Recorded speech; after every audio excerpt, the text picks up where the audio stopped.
What's up? We're live, episode 7 of My Two Cents. I've been gone for a little bit. I was going through some personal things. I just didn't really have the energy or the motivation to kind of record. But seeing as how we're having one of the greatest weekends again in entertainment, I figure why not give my 2 cents on the repercussions or the aftermath of UFC 237, because it was an amazing card. I would say from top to bottom, pretty good. Don't think it's going to be huge numbers in terms of pay-per-view buys, but I do think it was just a good fight card overall. Brazil took fat L's, yo. Like, they took so many L's. It was hilarious. Like, I love when a UFC card goes to Brazil and then, like, most of the Brazilian fighters lose. Like, that is the funniest stuff in the world, because those Brazilian fans are so aggressive and, like, aggro and just so... they're just very nationalistic in the way they represent their fighters, the way they cheer against the enemy, no matter how nice the person can be. They're just like in their guys' corner. So I'm going to start off with the first fight. You got Irene Aldana defeating Bethe Correia in the opening fight via armbar, belly down armbar to be exact. I think it was a really good matchup for Aldana. I think Bethe has that one knockout power. She swings really hard. She's, fair on the ground. But for Irene to walk into Brazil, submit a Brazilian, that says something intense for how important jiu-jitsu is becoming in the sport of MMA, and how, everybody needs to start really upping their games, because even black belts in jiu-jitsu are getting submitted.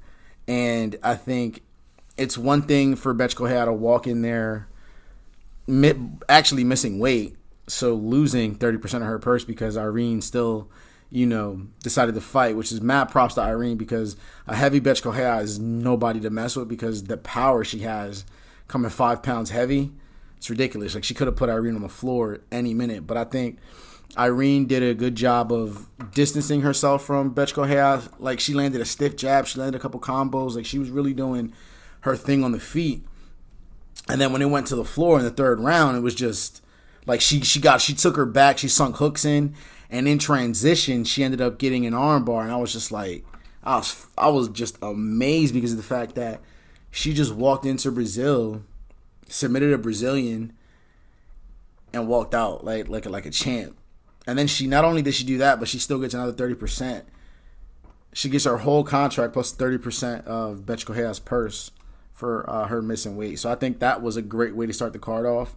All props to Irene for doing what she did. Like, I didn't really see Bethe Correia winning that fight on the cards, even if it went to decision, because she got pieced up a lot. Like, she got a lot of combos landed on her. Like, she wasn't really landing that well on Irene. Like, she landed a couple big punches, but it wasn't enough to, I guess, sway me on the cards. I'm no judge, I'm no professional, but it wasn't enough. You got this, and bear with me because this name's really hard. Laureano Staropoli. He got a unanimous decision against Thiago Alves, which I don't know if I totally agree with that unanimous decision. I would say, if anything, it should have gone split, because Staropoli came out very strong in the first round, landing a lot of just landing big kicks. He was just landing a lot of punches. He was throwing the jab well. He landed a couple hooks, and he was just everywhere. He was everywhere and nowhere. He had really Thiago fighting on his heels for the first round and a half, and then a seasoned fighter like Thiago Alves is gonna just take his time. He's gonna work with the time that he has, and he's not gonna rush big punches. He's not gonna rush those big combos. He's not gonna rush a chance to knock Staropoli out. And you kind of saw it. You saw Staropoli start to get a little tired, start to, throw less, and then Thiago kind of turned the engine on and started giving it to him towards the end of the fight. But I guess in terms of the judges, they didn't have it at all, because I think the cards were 30-27 and 29-28. So you see the last two judges had it kind of close. All props to Staropoli, though. He came in to Brazil again, like Irene did. walked into Brazil and walked out beating the Brazilian. And the funny thing is, he actually trains out of Brazil because he's an Argentinian fighter. So for them to just be booing him after he beat Thiago Alves is kind of messed up. Like, Thiago Alves doesn't even train in Brazil. Like, he trains at American Top Team. Like, they don't have a spot in Brazil. Like, Laureano literally left his home country to train in Brazil and get better, and then he comes and beats a Brazilian. I'm really looking forward to his future. I think he did a really good job at, just starting off hot, kind of feinting. He did a lot of feinting. He kind of reminded me of Dominic Cruz, the way he was in, out, and then he was like kind of doing those tricks with his footwork. He did a really good job overall. I'm looking forward to his next fight, if I'm being honest. For Thiago, man, I don't really know. Like, I don't ever see him winning the title. Like, he's going to be like a great UFC fighter. He'll probably make the Hall of Fame for just how long he's been fighting. But I don't really see him, winning the championship anytime soon. I mean, his division's stacked with talent that are really just, like whoop his ass in general. But yeah, altogether, that second fight was pretty good. I didn't think it was going to go down to decision. I thought I was going to see like a TKO or maybe a knockout from Thiago, but, it went to the distance, man. It left it in judges' hands. Moving on to Jose Aldo versus Alexander Volkanovski. This is another fight that it was just a fight. Like, they just went at each other. It wasn't like super entertaining. Aldo kind of did the same thing Thiago did. He baited, he waited, he took his time. Volkanovski he had more output. He landed more. He landed a couple big punches. He was solid with his combos. He did a good job at, leg kicks inside and outside. Like, Volkanovski did his thing. Like, I cannot take anything away from him. To walk in and beat one of the greats on the cards in Brazil is even like a bigger thing than just knocking him out, because anybody can knock somebody out. But to beat Jose Aldo by decision and all three judges scored the same and you're ahead by 3 points means you demonstrated enough in each round to just blow him out of the water. And I think that was super impressive. Moving on to like the GOAT fight that everyone was super hype over. Anderson Silva, the GOAT, the man, the myth, the legend, taking on Jared Cannonier. I don't know shit about Jared Cannonier, to be honest, but I know enough about Anderson Silva that I can really talk about this. Overall, it was a good fight for how short it was. There was a first round stoppage.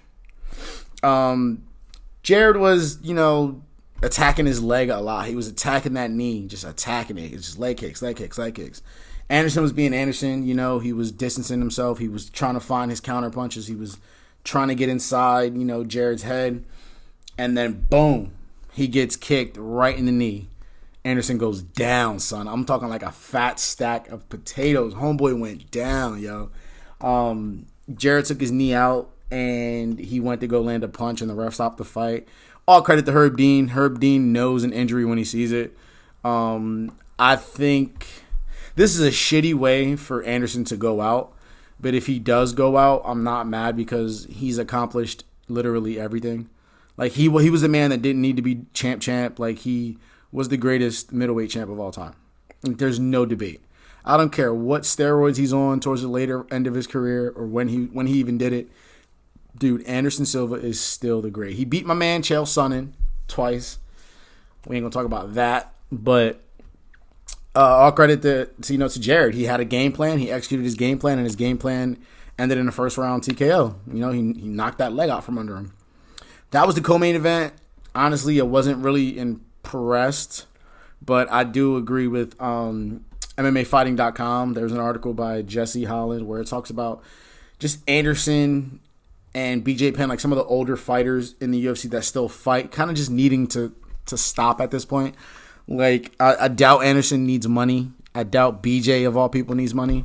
But, dude, we got to take – you guys are, like, beyond 40 at this point. Like, let's be adults. Like, you guys – I get that you want to, you want to be role models. You want to keep fighting. You want to push on those next guys. But let those next guys just be those next guys. Let's stop, being the old line and the pride. Just retire, man. Retire on top. Don't ever retire on the floor with your knee not existing. Moving on to the main event. And this was a main event I was so damn excited for. My girl, Thug Rose, was taking on Jessica Andrade. And to me, I didn't see Rose losing this fight in any way.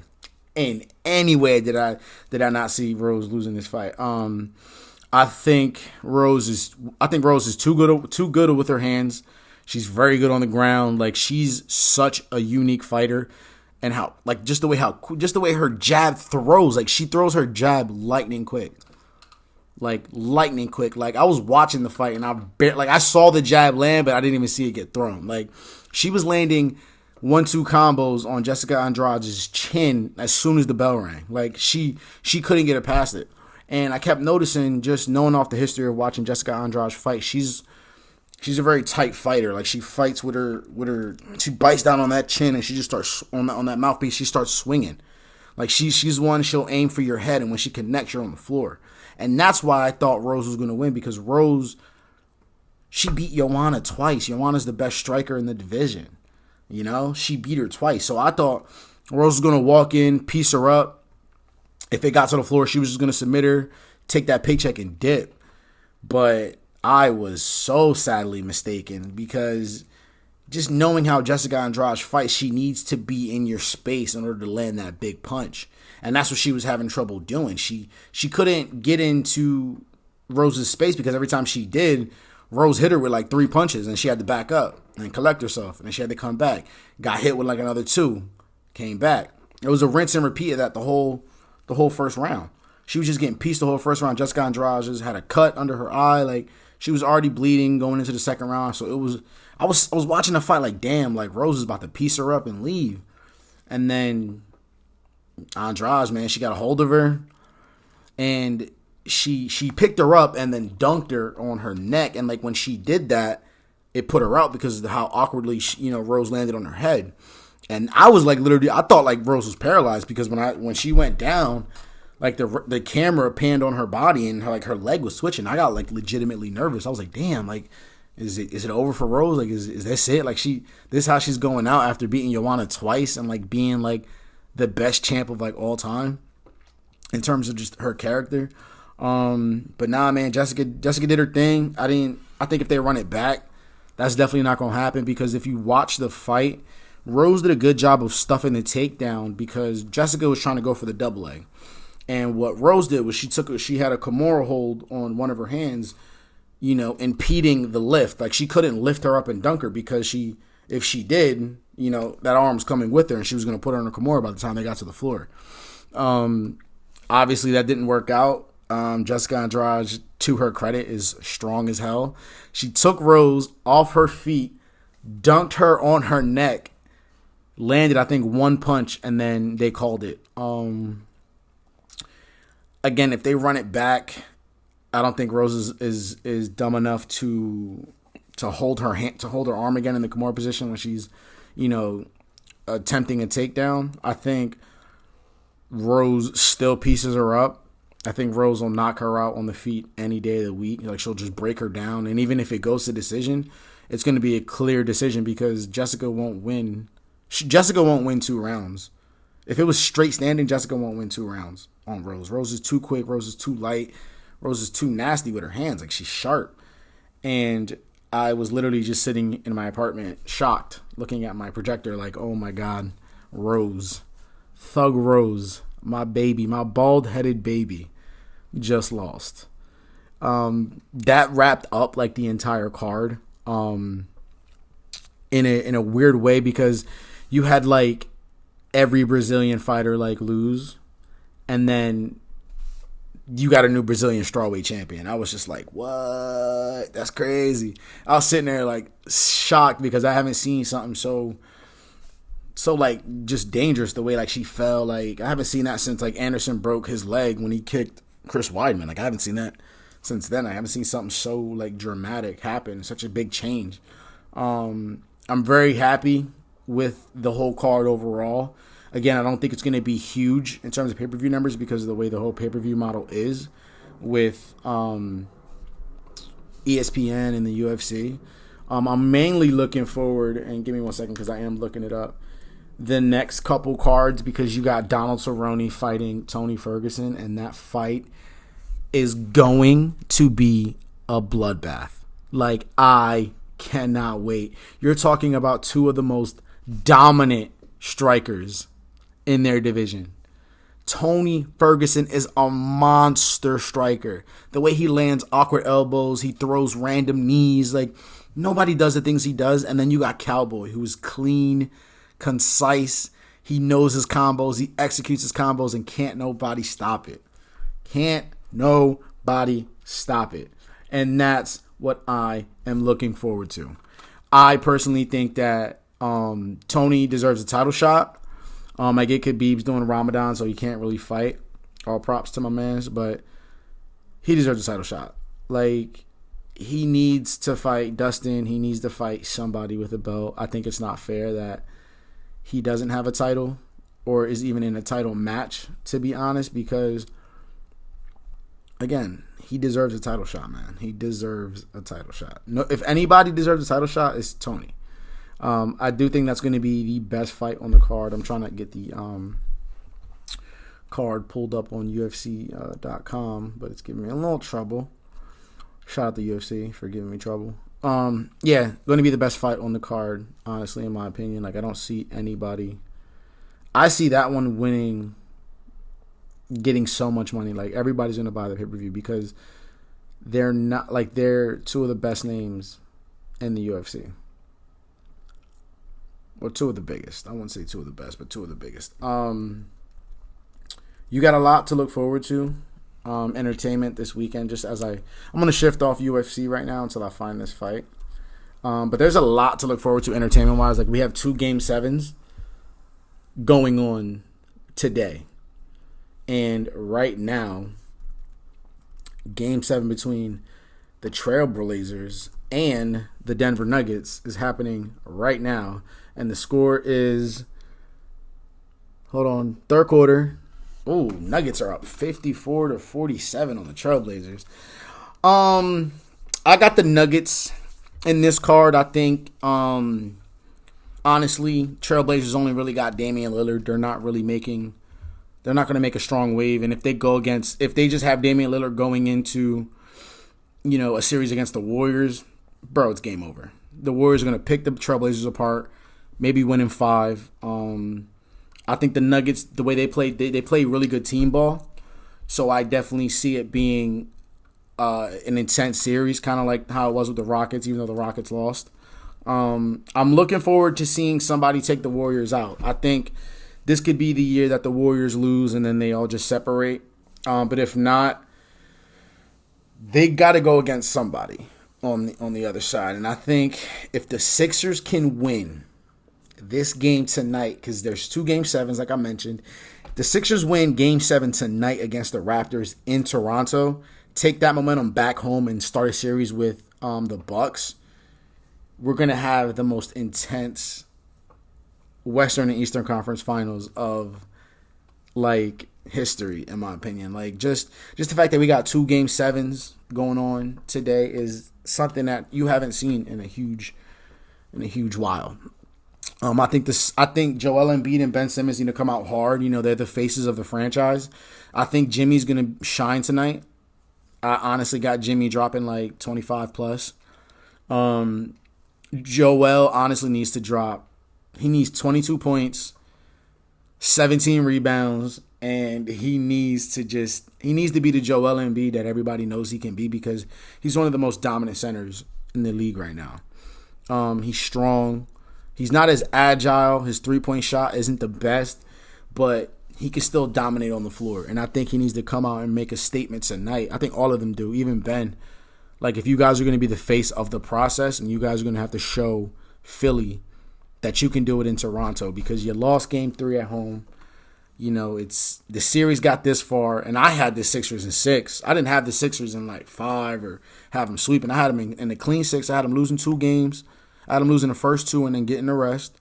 But, hey, it is what it is. That's just how the cookie crumbles. I think it's going to be an exciting time for basketball. Like, these finals are going to be insane. I think the championship is even going to be crazier. Like, especially if the Sixers make it against the Warriors, that'll be bananas. Like, I would love to. Like, I'm not a Sixers fan. Don't get me wrong. I like OKC. That's my squad. But, you know, I live in the Philadelphia area. So, like, I'm going to root with the team who's in the playoffs. Like, it's the Philly team. Like, I'm a Phillies fan. So I root for the Phillies even when they suck. But just to see the Sixers come this far, it's just a testament to Brett Brown and his system and, you know, what he's doing correct. But at the same time, I think if they get blown out tonight, Brett Brown could be out the window. A lot of people are calling for it. I don't really care if Brett Brown goes. I think it's more of your team is playing that hasn't really gelled together. Like, they were put together so soon. Then you had injuries in Joel. So things weren't working the best that they could. But I think tonight could be the night where they just prove everybody wrong. Go into the finals, you know, give the Bucks that work. Like, I think they can honestly give the Bucks that work if they isolate Giannis and just play good team ball. Like, I need assists. I need Tobias to step up. If you're going to beat the Bucks, you need Tobias dropping another 20 behind Jimmy. Like, you need them dropping at least 20 points each.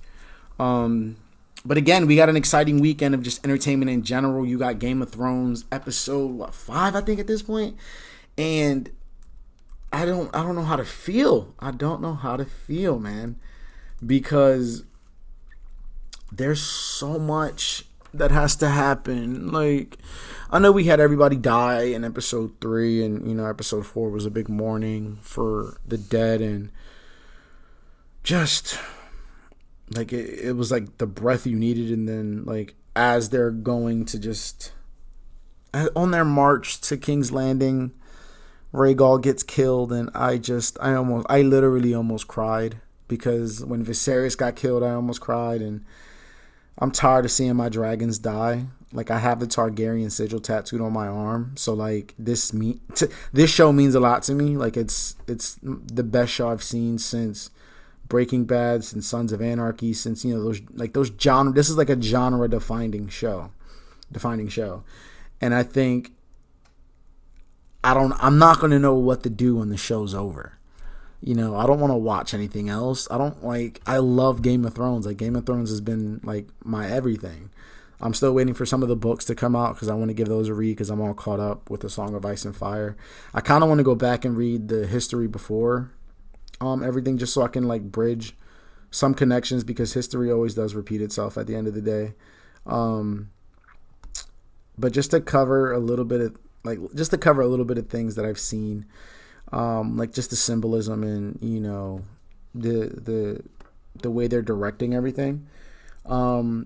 I think Jon saying his goodbyes at Winterfell was him signifying that if I'm going to continue to be the man I am, if I want to continue to be with Dany, I have to acknowledge that I am a Targaryen. He leaves Ghost behind without saying goodbye. He leaves Tormund. He leaves Gilly, the baby. You know, he leaves his family, or what he thought his family was, behind, and he's moving forward with Dany. And I think it's a symbolism to life and to men and to adults in general, both men and women. Like, you have to leave your family behind in order to create one of your own. And I think Dany is gonna create a family with Jon. That's my hope, at least. Everyone's like, oh no, she's the Mad Queen, you know, Missandei got killed and all this, and I'm just like, listen, man, she's not the Mad Queen. You have to understand, this is something she's been trying to do for 7 seasons. Like, she inherited this idea, or this